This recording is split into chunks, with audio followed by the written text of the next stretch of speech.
Bom dia, galera do nono. Hoje eu vou comentar um pouquinho sobre Mercosul.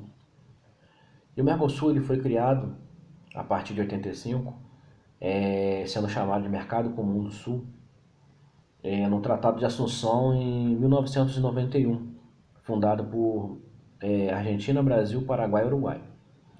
E que depois desse tratado aí, esses países receberam alguns membros que entraram depois para poder fazer parte desse mercado econômico.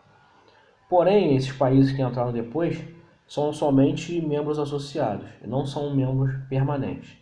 Membros associados a gente tem Colômbia, Equador, Peru, Bolívia, Chile e a Venezuela, que hoje é, está em etapa, está suspensa devido a problemas políticos.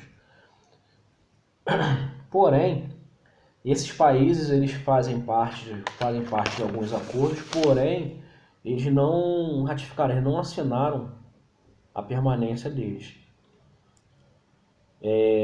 Com tudo isso daí, se a gente for analisar o nível da integração do Mercosul, ele está na faixa rasa, como mostra um esquemazinho que tem aí na página 190, que ele tem a área de livre comércio de mercadoria entre os países, membros ou associados, e existe a União Aduaneira, que é uma preferência tarifária que significa a mesma coisa de preferência comercial, ou seja, para venda ou para compra, para mercados externos. Então eles vão cobrar a mesma coisa entre isso daí. Só que isso daí passou a ocorrer há tempos atrás para poder chegar a essa etapa aí, essa criação do Mercosul. E a criação do Mercosul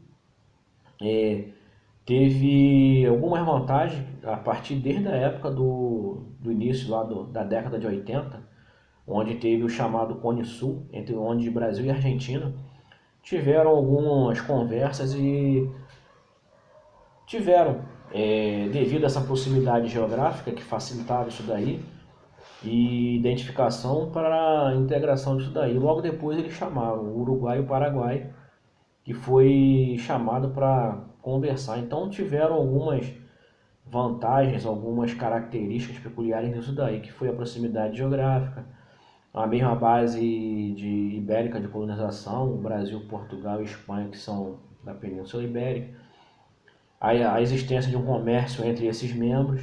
Então, a partir de 91, abriu essa possibilidade aí e surgiu a concretização e a formação do Mercosul, onde hoje está na União Aduaneira. Porém, se a gente for analisar, Mercado Comum do Sul, se a gente fosse analisar, era para ele estar na terceira etapa, que é a primeira etapa, é a zona de livre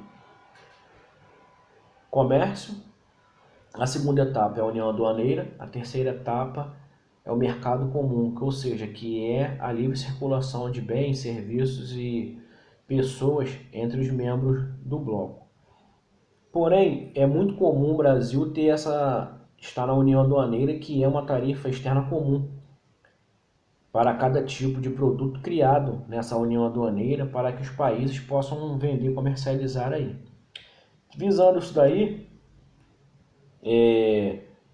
esses membros permanentes, eles definem essas tarifas aí para que todos os sócios possam ter a mesma margem de lucro.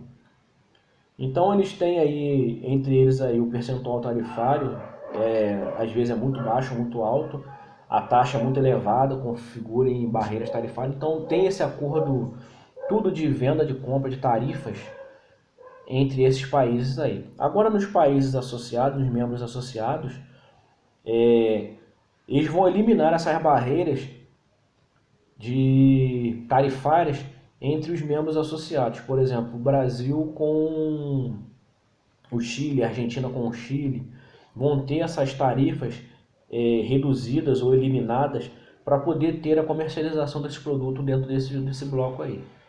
Porém, existe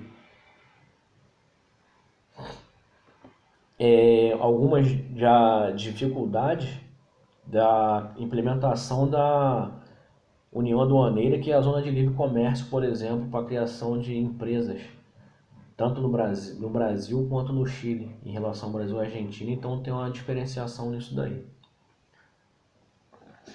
Mesmo assim, é muito favorável à criação de blocos econômicos para poder facilitar e aumentar a comercialização. E dentro dessa criação, antes disso, houve discussões políticas estratégicas em quais países seriam